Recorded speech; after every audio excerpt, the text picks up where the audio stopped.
For 20 years Iran played the same game. Build the centrifuges, enrich the uranium, threaten to go further, then negotiate, then stall, then repeat. It was a masterclass in nuclear blackmail, and for 2 decades, it worked until now, because something just happened at Natanz that has shaken every government in the Middle East, rattled Beijing, and left Tehran's supreme leadership in a state of genuine panic. The United States, after years of warnings, sanctions, and diplomatic posturing, just did something that Iran's generals swore was impossible, something that the Islamic Revolutionary Guard Corps said their underground fortresses would prevent forever. Today we are going to break down exactly what happened at Natanz, why Iran's nuclear bluff has finally collapsed, and what it means for the future of the Middle East and the world, because nothing will be the same after this. Iran's nuclear ambitions date back to the 1950s, ironically, originally supported by the United States under the Atoms for Peace program. But after the 1979 Islamic Revolution, the program took on an entirely different character. It became the Islamic Republic's ultimate insurance policy. The logic was simple and brutal. No country with a nuclear weapon has ever been invaded and had its government forcibly removed. Saddam Hussein didn't have nuclear weapons. Muammar Gaddafi gave his up. Both were overthrown. North Korea kept its program, and the Kim regime survives to this day. Iran's leadership drew the obvious conclusion. The center of Iran's nuclear program sits Natanz, located in Isfahan province in central Iran. Built deep underground in some sections, more than 8 meters of reinforced concrete, Natanz houses thousands of centrifuges spinning uranium hexafluoride gas into increasingly enriched uranium. Iran built Natanz specifically to survive military attack. The depth, the reinforced concrete, the dispersed layout, all of it was designed with one purpose: to make Natanz untouchable. Iranian officials boasted openly that no conventional weapon could reach the critical underground halls. By 2023, Iran had enriched uranium to 84% purity, just one technical step below weapons grade 90%. The IAEA, the United Nations nuclear watchdog, confirmed this in a bombshell report that sent alarm bells ringing across Washington, Tel Aviv, Riyadh, and Brussels. Weapons experts calculated that Iran had reached what analysts call the breakout point, the stage at which converting civilian enrichment into enough weapons-grade material for a nuclear device could be accomplished in as little as 12 days. 12 days. That is not a program. That is a loaded weapon with the safety on. For years, Iran's military planners believed their underground facilities were safe from conventional attack. Standard bombs, even large ones, cannot penetrate 8 meters of reinforced concrete. Iran knew this. They built their entire underground nuclear strategy around this physical reality. What they did not fully account for was the massive ordnance penetrator, the GBU-57, developed specifically to destroy deeply buried hardened facilities. The GBU-57 weighs 30,000 pounds, carries over 5,000 pounds of explosive, and is designed to penetrate up to 60 meters of reinforced concrete before detonating. It is the most powerful non-nuclear weapon ever built. Only one aircraft in the world can carry the GBU-57, the B-2 Spirit stealth bomber. Flying at high altitude, almost completely invisible to radar, the B-2 can penetrate the most sophisticated air defense systems on Earth. Iran has Russian-supplied S-300 air defense systems, among the best in the world. Against the B-2, they are essentially useless. The aircraft took off from Whiteman Air Force Base in Missouri, flying non-stop, refueling in the air multiple times, covering over 10,000 kilometers before entering Iranian airspace at high altitude, undetected, invisible to every radar Iran had activated and waiting. Iranian air defense operators had no warning. Their radar screens showed nothing unusual.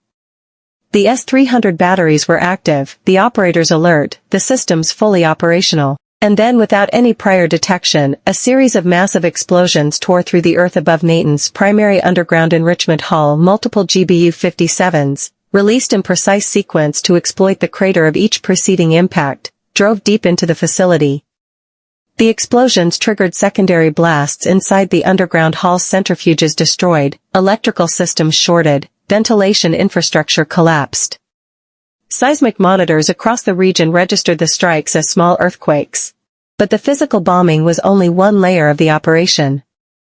In the hours before the B-2s reached Iranian airspace, something else happened, something invisible, silent, and arguably more devastating to Iran's long-term nuclear program than the bombs themselves. U.S. Cyber Command, working alongside Israeli Unit 8200, launched a sophisticated cyber attack targeting Natanz control systems, communication networks, and backup power infrastructure. By the time the first bomb hit, the facility's own automated safety and containment systems had already been compromised, ensuring that the physical damage would be maximized and the recovery time dramatically extended. In the immediate aftermath of the strike, something remarkable happened, or rather, did not happen. Iran went silent.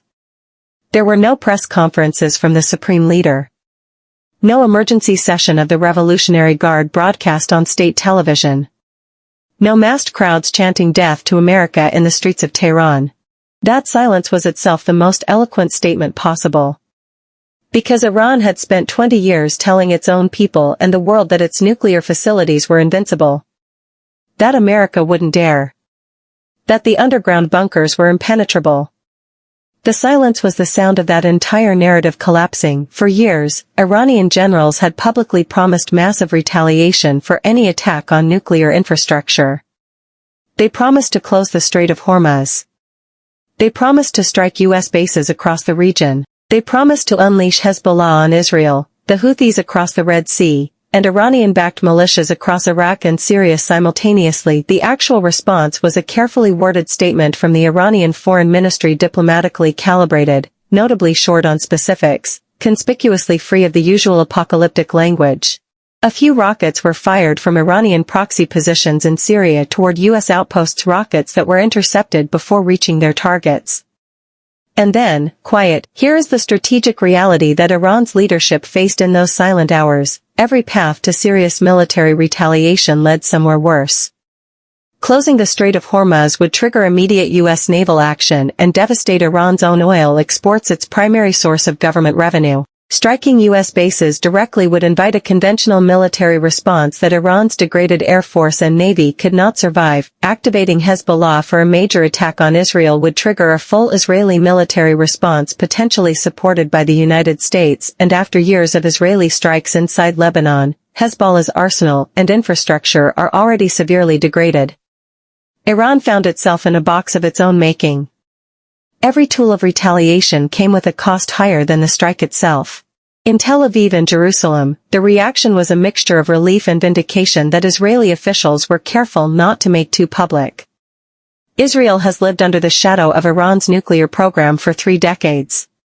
Multiple Israeli prime ministers have called a nuclear Iran an existential threat. For years, Israel had been urging Washington to take military action, and for years, Washington had hesitated. That hesitation is now over, and Israel's intelligence community, which had been sharing targeting data on Natanz underground layout with American planners for months, knew exactly how significant the damage was. The centrifuge halls they had watched via satellite for years were gone. No group in the Middle East has feared a nuclear Iran more than the Sunni Arab Gulf states Saudi Arabia, the UAE, Bahrain, Kuwait. They are Iran's neighbors. They sit directly in the path of any Iranian nuclear ambiguity. And for years, they have watched Iran arm militias, fund proxy wars, and destabilize their region while hiding behind the implied threat of nuclear capability. Saudi Crown Prince Mohammed bin Salman did not issue a public statement. He did not need to. Saudi state media coverage of the Natanz strike was notably muted and fact-based. No condemnation, no calls for restraint. In the language of Gulf diplomacy, that silence was a standing ovation. Moscow and Beijing issued predictable condemnations, strongly worded statements about violations of international law, calls for restraint, demands for emergency UN Security Council sessions. But behind the diplomatic language, both countries faced an uncomfortable reality. Iran's value as a strategic partner had just declined sharply. Russia had been counting on Iran as a supplier of drones and ammunition for the Ukraine war. China had been using Iran as a demonstration that U.S. power could be defied. Neither calculation holds as cleanly now. An Iran that cannot protect its most fortified facility from American military power is a less useful partner than an Iran that seemed untouchable. The most profound consequence of the Natanz operation is what it does to the logic of nuclear deterrence globally. The implicit bargain of the nuclear age has always been, states with advanced nuclear programs are effectively immune from military attack on those programs, because the retaliation risk is too high.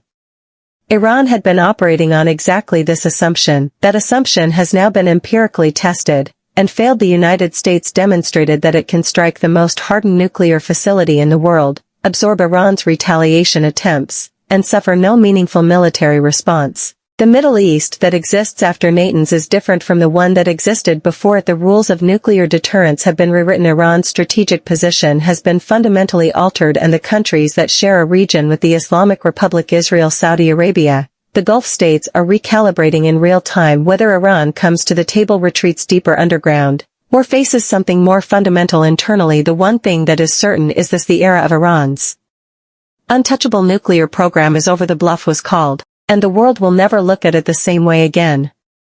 If you enjoyed this video, make sure to hit the like button and subscribe to Crisis Wealth for more powerful content on geopolitics, global conflicts, economic trend, world affairs, and breaking international updates.